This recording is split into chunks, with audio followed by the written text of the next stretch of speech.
Soy Mauricio Torogoya, fotógrafo, investigador en temas de fotografía patrimonial y fotografía contemporánea.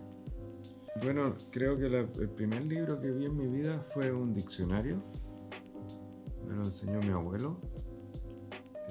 Y me lo enseñó principalmente porque en un apartado del diccionario, creo que era un pequeño Larousse, venían las banderas del mundo. Mi abuelo era español, entonces me quería mostrar cuál era la bandera de su país. Y ese fue el primer acercamiento. Bueno, ese diccionario permaneció en mi vida por muchos años, hasta que después, por cuestiones era un librito pequeño pero muy pesado, se fue desarmando, pero lo ocupé hasta mi adolescencia, lo utilicé muchísimo. Era como para mí aprendí mucho de él, ¿no? Ese fue el primer libro. Bueno, los primeros libros que vi fueron libros técnicos, de haber tenido como 10 años. Y mi madre me enseñó a revelar fotos en un cuarto oscuro. Hice mi primera cámara estenopeica a esa edad. Y mi mamá tenía unos libros técnicos de aprender a revelado. Entonces esos fueron los primeros libros de fotos que tomé y vi y leí. Después de eso ya fueron otros libros. En Chile se empezaron a producir libros de fotografía. Ya habían entrado los 80, entonces ya estaba más grande cuando comencé a ver libros de fotografía y libros sobre estética y conceptos fotográficos ya mucho más adelante, porque comenzaron a llegar desde Europa los primeros y ya fue ya muy entrado los años 90. En los años 90, en Coquimbo, nos organizamos en un colectivo fotográfico que se llamaba, me parece que AFOCO, ¿ya? La Agrupación de Fotógrafos de Coquimbo. Creo que aún existe. Y en esa agrupación todavía no estaba constituida como tal, pero sí era un colectivo. Y en ese colectivo comenzamos en el año 98 a organizar exhibiciones en la Casa de la Cultura de Coquimbo. Y cuando terminaron esas exhibiciones, ese ciclo de exhibiciones terminó a finales del 99, decidimos hacer una publicación, que era la primera publicación como que hacíamos de forma colectiva. La financiamos con un fondar y en ese minuto ya entendíamos que al publicar nuestra fotografía era una forma mucho más barata y mucho más eficiente para hacer circular la obra. Y en ese minuto quedó para mí como enganchada esta idea, quedó anclada a mi forma de hacer. Y de ahí en adelante traté de hacer publicaciones con mis fotos. Primero hice unos fanzines, que ahora están muy de moda, pero en ese tiempo era como no funcionaba tanto porque se había dejado de hacer publicaciones de ese tipo ya con la llegada de la democracia, porque previo a eso se usaban en la dictadura para, difundir ciertos mensajes políticos. Definitivamente publicar fotografías con la violencia que ocurría en Chile con la dictadura. Entonces, posterior a esto, usarlo como que su estética ya no tenía mucho sentido, pero lo hacíamos igual. Y comencé ahí a trabajar mi primera monografía que publiqué, que fue el año 2003, que se llama Chango, en el lugar de las aguas tranquilas, parece. No, mi memoria no está tan... Y de ahí en adelante, cada vez que realizaba una exhibición, realizaba una publicación. Y mis indagaciones con los libros comenzaron desde cuestiones autorales, cuestiones que tenían que ver con la región desde lo fotográfico, e investigaciones de archivos patrimoniales. Esos es como los ámbitos que habitualmente abarco. y lo sigo abarcando hasta el momento. Creo que he publicado más de 30 libros, 30 y tantos, ya no sé cuántos. Siempre los libros son defectuosos para uno, ¿ya? Siempre tienen un problema de algún tipo. Por eso las Fe de Ratas son como la salvación que había antes, ¿no? Para resolver problemas de los libros. Ahora los libros salen con defectos y detalles y como que se van resolviendo en una nueva publicación. Pero la verdad siempre son un dolor de cabeza los libros. Son un proceso muy largo, cada vez más largo, y que siempre tienen un detalle, que uno no queda conforme. Así que nunca, no tengo ninguno favorito. Tengo uno favorito con problemas, digamos, pero no lo voy a decir porque después no lo van a querer. Pero me gustaría reeditarlos con nuevas miradas, con una mirada de hoy. También tienen esa impronta del momento, sus materialidades, sus narrativas, tienen mucho que ver con la época, son como contemporáneas al momento que nacieron, digamos.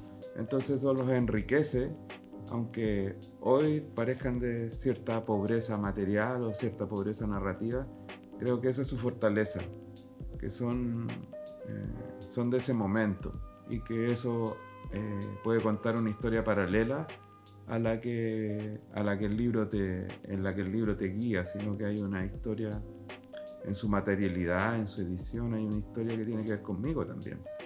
Ahí se reflejan mis conocimientos y mis intereses del momento.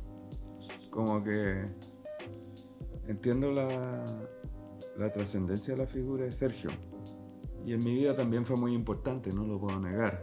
Digamos, él fue una de las personas que más insistió que yo dejara de hacer fotografía de prensa, siempre lo digo. Y como que me impulsó a eso. Y también me provocó en mí la posibilidad de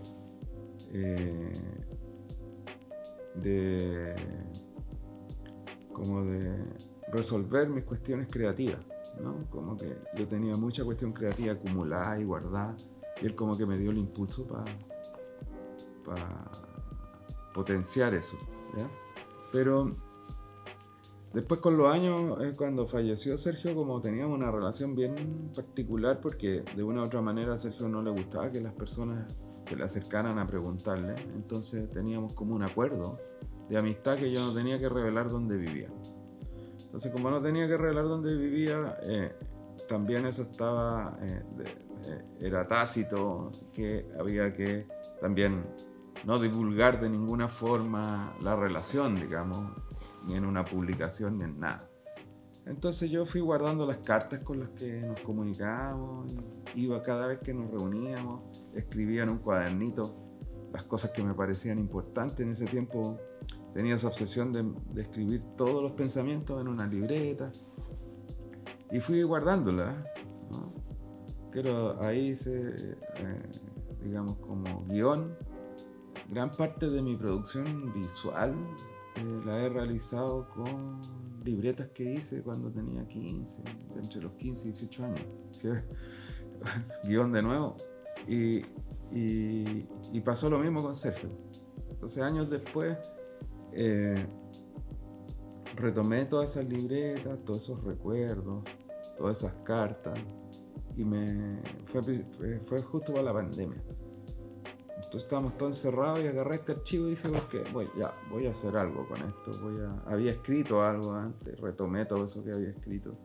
Y salió ese libro de Conversaciones y Epístolas con Sergio Larraín, que me permitió un poco desmitificar esta idea de este supergenio y gurú, ¿cachai? Como que ponerlo más humano, que esa fue la relación que yo tuve con él, que, como cuento en mi libro, mientras más pasaban los años, más se verticalizaba y más él iba agudizando su idea de un poco orientar mi vida.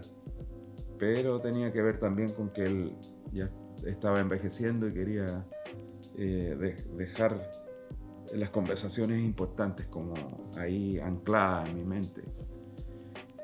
Y después de eso hice otro librito de Sergio, como que quedó corto ese libro, y hice un segundo librito que se transformó en un despliegue expositivo, en el cual se reúnen archivos. Y ahí hago una relación del archivo, de los objetos que él me regaló, con anécdotas, ¿no? Como que baja un poco. El primero era una aproximación a un ensayo libre, y el segundo es como esta idea del archivo. Así que como que trato, es poco condensar toda esa relación en estos dos libritos, pero es lo que trato. Sí, hoy día la exigencia es mayor que antes, ¿no? Uno antes se arrojaba a publicar cualquier cosa, digamos, porque tenía la necesidad, ¿no? Y el primer consejo, son como varios, pero el primer consejo que le haría es que no publiquen por publicar, porque antes el que tenía un libro tenía una trayectoria, pero hoy día un libro lo hace cualquiera, entonces tienen que hacer un buen libro. Hoy día la exigencia es distinta porque los sistemas de impresión digital permiten hacer publicaciones de tiraje reducido, pero tienen que ser buenas publicaciones. Entonces no hay que hacer cualquier cosa, yo esperaría, y el ideal sería que se pudieran acompañar por equipos de personas que tienen cierta experiencia y que les ayuden en la edición y en el formato y en el diseño de esos libros. Eso es como un consejo generalizado. Y segundo, es cómo piensan este libro, más allá de un soporte de lo que de lo que las personas hacen, sino que yo siento que un libro tiene que tener cierta posición o cierta postura ante lo que está sucediendo, ante la comunidad o ante lo que uno quiere decir, más allá de una pura búsqueda estética. Yo creo que ahí eso es muy importante. Y como último consejo es que si tienen ganas de hacer libros, tienen que hacerlos, digamos, tomando como premisa lo anterior, digamos, y tratar de hacerlos circular, porque una cosa es hacer los libros y otra cosa es que los libros circulen. Previo entre paréntesis sobre el libro Sergio Larraín, de la fotografía al vacío, conversaciones y epístolas. Ese recorrido y sus palabras recordaron mi primer encuentro con el laboratorio fotográfico, en casa de mi madre. Armé uno en el baño, ahí desarrollaba mis fotografías. Aprendí fotografía con ella cuando era niño, una experiencia que me marcó para siempre. Al igual que Sergio, cargando con los adminículos en cada casa, vamos armando cuartos oscuros. Al bajar los peldaños y seguir con el té, me dice que le costaba mucho el laboratorio fotográfico, pero que lo hacía porque no encontró a nadie en Ovalle, que lo hiciera bien, por supuesto. Cuando fotografiaba, prefería dibujar varias horas y esperar que la luz fuera la perfecta. Muchas veces observaba la luz por varias horas y días, dibujaba los rincones de su casa para analizar las formas. Después que todo estaba como lo había visto, cuando tuvo la sensación irrenunciable al sentido de la belleza plena, lo fotografiaba. Así muy pocas fotos. Ahora prefería pintar y observar.